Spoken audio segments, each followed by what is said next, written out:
Have you ever felt like you're running on a treadmill that never stops? You work harder, you study more, the numbers in your bank account go up. But when it's time to pay the bills or buy a home, it feels like your money somehow shrunk. In 2026, most people blame inflation, the government, the economy. But the truth is far more unsettling than that. The system isn't broken. It's working exactly the way it was designed to. And to understand why your hard work is worth less and less every year, I need to take you somewhere far from here. I need to take you to a luxury hotel, tucked away in the mountains of New Hampshire. The year is 1944. Outside, the world is on fire. World War II is tearing entire cities apart, and nobody knows yet who's going to be left standing when it's all over. But inside that hotel, the atmosphere is something else entirely. 700 delegates from 44 countries are gathered in the halls of the Mount Washington Hotel. Plenty of food, expensive cigars, the finest wines, while the rest of the planet was rationing bread. And these men weren't talking about tanks or military strategy. They were deciding something far more powerful than any army ever could. They were choosing who would own the rules of money when the dust settled. In just 22 days of meetings, a small group pulled off a move that no army in history ever managed. They redrew the architecture of the entire planet's wealth.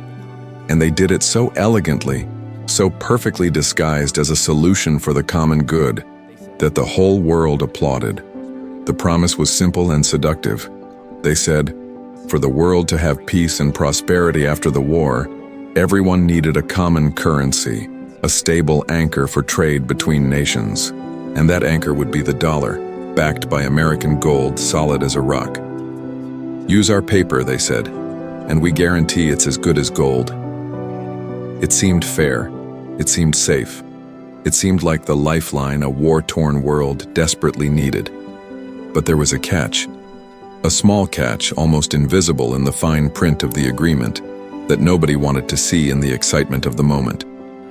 By accepting that paper, nations weren't just adopting a convenient currency. They were handing over control of their own wealth to a single pair of hands. And 27 years later, in 1971, those hands let go. The President of the United States appeared on television on a Sunday night and announced, cool as ever, that the dollar would no longer be exchanged for gold. No negotiation, no heads up for other countries. The entire world woke up Monday morning holding paper that was backed by absolutely nothing, except the promise that the system would keep running. And the system kept running, because there was no alternative. The world was already too dependent to turn back. In this video, you're going to understand how this plan was engineered inside that hotel. You're going to meet the two men whose clash defined your financial life long before you were born. And you're going to find out why, in 2026, that same mechanism is being upgraded, this time, not with paper, but with code. What you're about to see is the anatomy of a decision that changed the meaning of what you call wealth.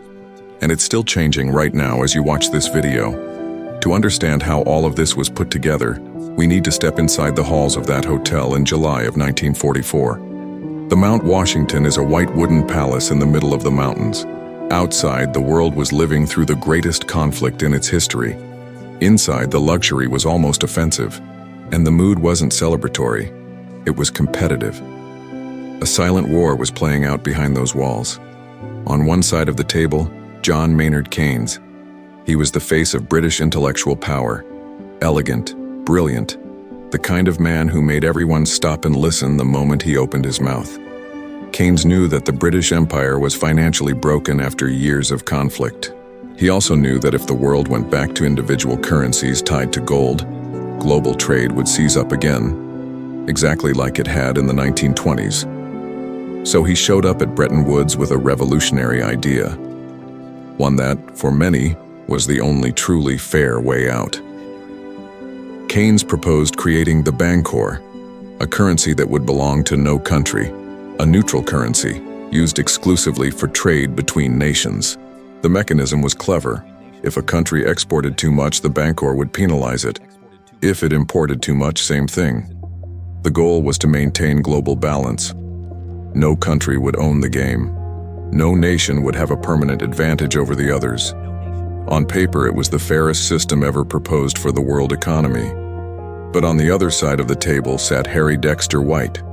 White was a strategist from the U.S. Treasury, cold, calculating with one very clear objective: making sure the 20th century belonged to the United States.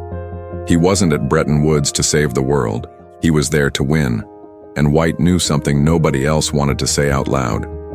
The United States had come out of the conflict as the only major power with its economy completely intact. They had the largest industrial base on the planet. They had energy. And sitting in their vaults, they had nearly all of the Western world's gold. For White, the Bancor was a serious problem. Why would the United States accept a neutral, balanced currency when they could simply impose their own? While Keynes dazzled audiences in the grand halls making the case for the Bancor in speech after speech, White operated differently. He worked the back rooms, the small committee sessions, away from the cameras and the applause where the real decisions got made. He used the full weight of American power to corner delegates one by one. The conversation was always more or less the same. White would look at the representatives of war-ravaged countries, nations with no reserves, no infrastructure, no time to spare, and say with complete confidence, "Gold is heavy, hard to divide, hard to move. But we have the gold. Trust our dollar. It's as good as the metal itself." And the nations with no real alternative agreed. What was signed at Bretton Woods became known as the gold dollar standard. The rules were straightforward. Every currency in the world would be pegged to the dollar, and only the dollar would be pegged to gold at a fixed rate of $35 per troy ounce. Countries shipped their physical reserves to American vaults in exchange for paper printed in Washington. They thought they were buying stability. What they actually did was hand over control of the global wealth ledger to a single pair of hands. In the final 72 hours of the conference, White and his team worked around the clock, drafting clauses, adjusting language, making sure the United States locked in the role of the planet's financial referee. It was in that final sprint that the International Monetary Fund and the World Bank were born, presented to the world as institutions of protection and development, but built, in practice, as the guardians of the new global vault. The agreement created an advantage with no precedent in modern economic history. Since the dollar was the foundation of everything, the United States could print paper to acquire real goods from anywhere in the world. While every other nation had to produce, export, and accumulate to get dollars, Americans could simply run the printing press. Think about the American worker in 1950. He saves every dollar believing that paper is as good as gold. What he doesn't realize is that the system had already begun quietly diluting the value of his effort. Because the entire world needed dollars to function, the United States was printing more bills than they had gold to back them up. Slowly, without fanfare, without anyone being able to see the hole opening up at the bottom of the bucket. And here's the part that almost nobody caught at the time. The move made in 1944 was not a miscalculation. It was a long-term strategy. The architects of the system knew from the very beginning that someday, the link to gold would have to be cut. They just needed the world to get dependent enough before taking the next step. That moment would come 27 years later. But before we get there, we need to understand what happened in between, because it was during that stretch that the pressure quietly built up, until the system simply couldn't hold anymore. For 27 years, the world lived inside the illusion that Bretton Woods had built. Trade exploded. Consumption grew. The 1950s and 60s were painted as the golden age of the global economy. And from the outside, everything seemed to be working. But deep inside the central banks, reality looked completely different. For global trade to keep growing, the world needed more dollars in circulation. But for the dollar to keep its value in gold, the United States would need more gold in the vaults. And gold doesn't grow on trees. You can't print it, you can't manufacture it. It was an economist named Robert Triffin who put this problem into words for the first time. Back in the 1950s, he warned that the system carried a fatal contradiction at its core. Either the world stopped growing so the dollar could stay stable, or the dollar would have to break its promise to gold so the world could keep growing. It became known as the Triffin dilemma. And the architects of the system heard the warning loud and clear. They chose growth, knowing exactly what that meant down the road. While Washington printed dollars well beyond what the gold in its vaults could back, leaders around the world started doing the math. And the math didn't add up. The first one to act was Charles de Gaulle, President of France. De Gaulle was a man who understood sovereignty like few others, and he figured out, before most, what was actually going on. The United States was exporting paper and importing real wealth, trading ink for steel, for oil, for technology, for the labor of people in other countries. In 1965, de Gaulle made a move that shook the entire system. He ordered France to convert its dollar reserves back into physical gold. Ships crossed the Atlantic, carrying American paper, and came back with metal. It was a direct message to Washington. The time for trusting promises was over. Other countries watched. Some started following the same path. The tension kept building over the years that followed. If every nation demanded their gold back at the same time, the vaults at Fort Knox would be empty within months. The system was in checkmate, and the architects of power had to make a decision. They could have gone back to the negotiating table. They could have built something more balanced, the way Keynes had proposed back in 1944. They could have admitted the system had a structural flaw and fixed it, but that's not what they chose. Instead, they doubled down. It's August 15, 1971, a Sunday night. President Richard Nixon appears on national television. The tone is urgent. The words are carefully chosen to sound like protection, not rupture. He says that in order to defend the dollar against international speculators, he is temporarily suspending the conversion of dollars into gold. The word temporarily was the most important detail in that entire speech, because that temporary has lasted to this day. More than 50 years later, the conversion was never restored. What Nixon called a protective measure was, in practice, the largest breach of contract in modern economic history. The United States kept the gold. The world kept the paper. And since the entire planet already depended on the system to function, there was nothing anyone could do about it. It was the end of one era, and the beginning of something far deeper. Once the dollar disconnected from gold, it became what economists call a fiat currency. It's worth something because the government says it is, because there's a collective agreement that it is. But without the anchor of metal, there was no longer any real limit on how much could be printed. And without a limit on printing, the value of human effort began to be systematically diluted. To make that concrete, think about Julia. Julia is a talented architect in 2026.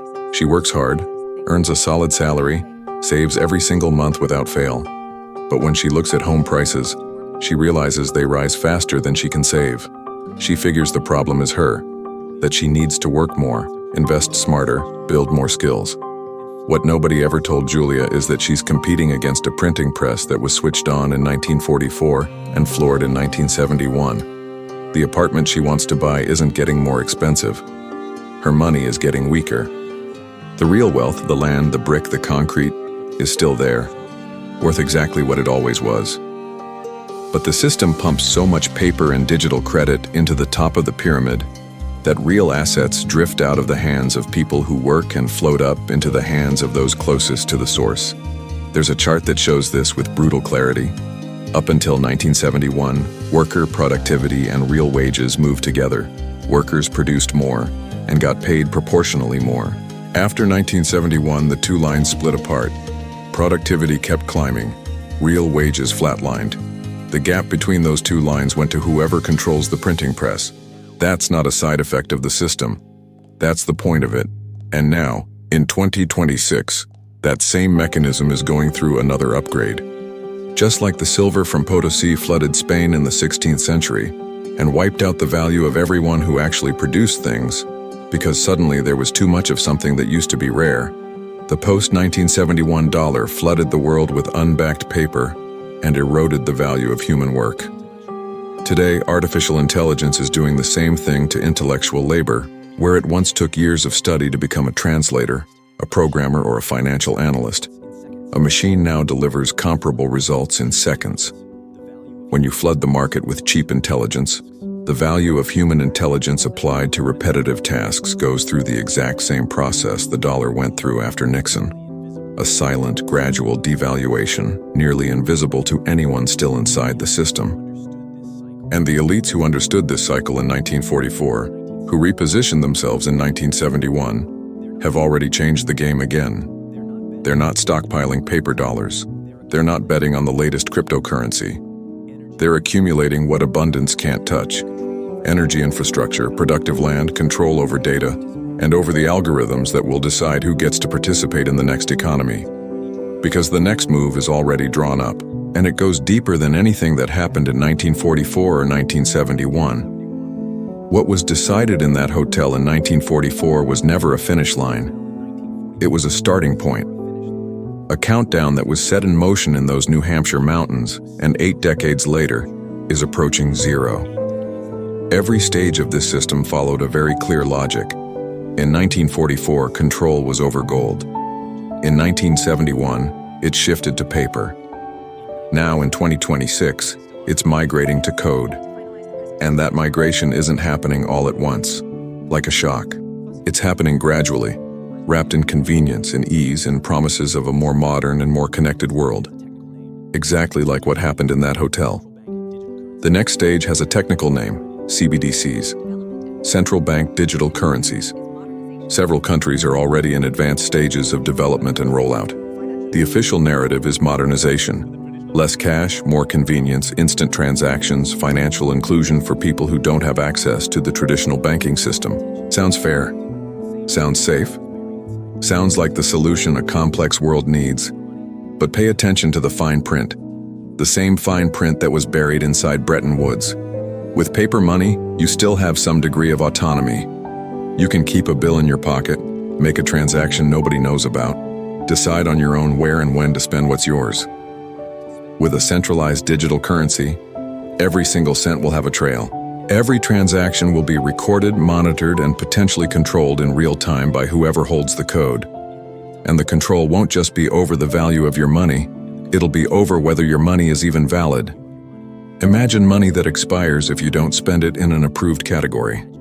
Imagine a balance that gets automatically frozen because the algorithm flagged a purchase it considers out of line. Imagine waking up one morning and finding that your money exists. The numbers are right there on the screen, but you don't have permission to use it. That's not science fiction.